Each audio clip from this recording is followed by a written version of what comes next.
Hi, welcome back. So we're in our first week of the course, and I want to talk a little bit about the difference between academic writing and creative writing. Again, some of you have taken 212. If not, it's okay. Here in fiction writing, we are writing original work, and we've been writing up till now mostly academic papers, so we're used to this very formal presentation. With creative writing, we want to let down our shoulders and stay away from the academic. I always tell in my English 201 class a story about my grandfather just to play around with thesis statements. And I just want to tell you that story quickly just to kind of show you the difference between academic writing and creative writing.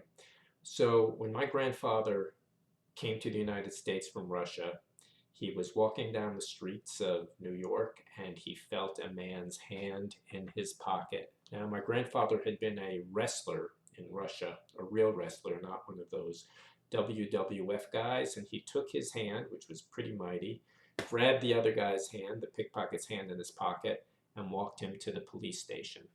Turned him in, busted. Skipping forward a couple of generations, when I first came to New York, I was born in the States.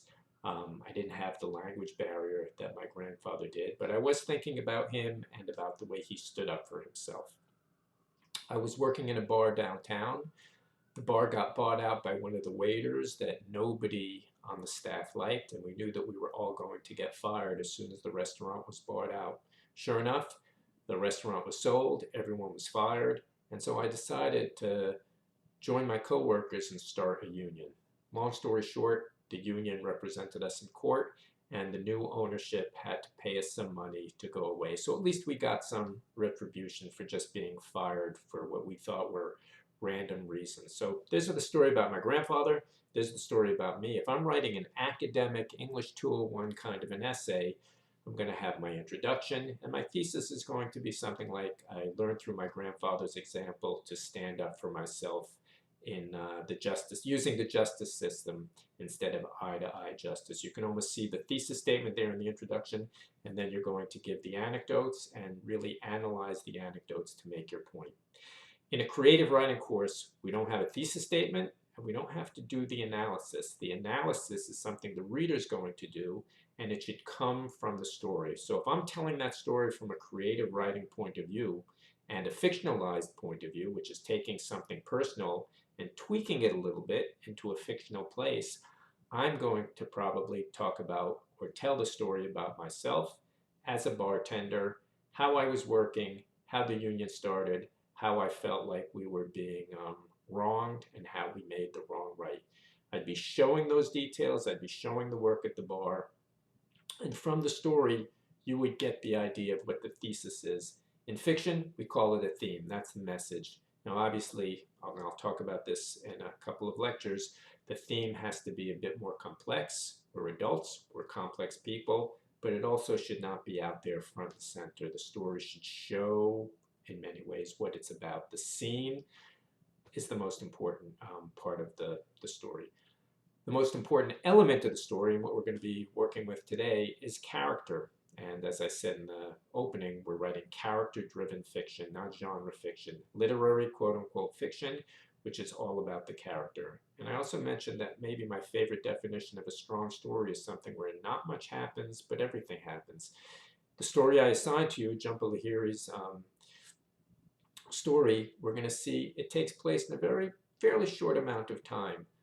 The lights go off, and a husband and wife reconnect. Not much happens, but in many ways, a whole lifetime and a whole marriage is revealed. Look closely at how that story works, and maybe it can start you thinking about your own stories. Character driven, what are we thinking about? What do we base our characters on? Ourselves, people we know, and sometimes a conglomeration of some people we know. If you want to invent a character you don't know, make sure you know everything you can about this quote-unquote fictionalized character. The basic definition of a story is a character in conflict. Conflict is the plot. Again, I'll talk about that a little bit later. But the character, how the character gets through an obstacle or around an obstacle or over an obstacle, That's really what a story is. And through that obstacle, we learn more about the character.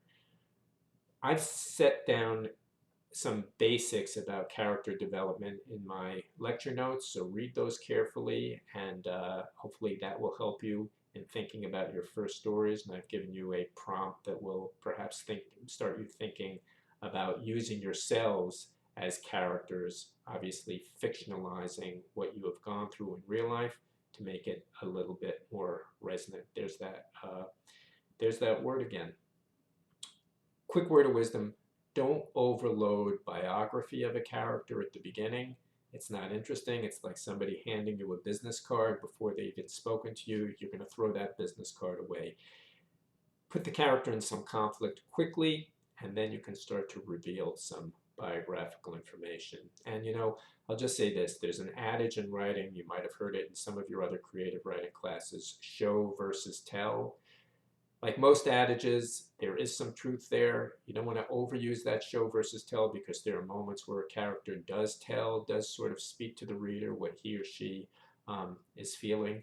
But if you show the character in action during the scene through what he or she does, through how he or she speaks, we are going to get a sense of that character even without those very basic descriptions. So read the notes on character, read the Jhumpa Lahiri story, do the reading prompt in the discussion board, the writing prompt in the discussion board as well. You'll post those. I made, again, I think that very, very clear. I'm looking forward to seeing what you're writing. And again, keep thinking about the stories that you are going to hand in very quickly, starting in week 4. I think everybody by now has looked at the schedule and knows when they are up to bat. Okay, I will see you soon.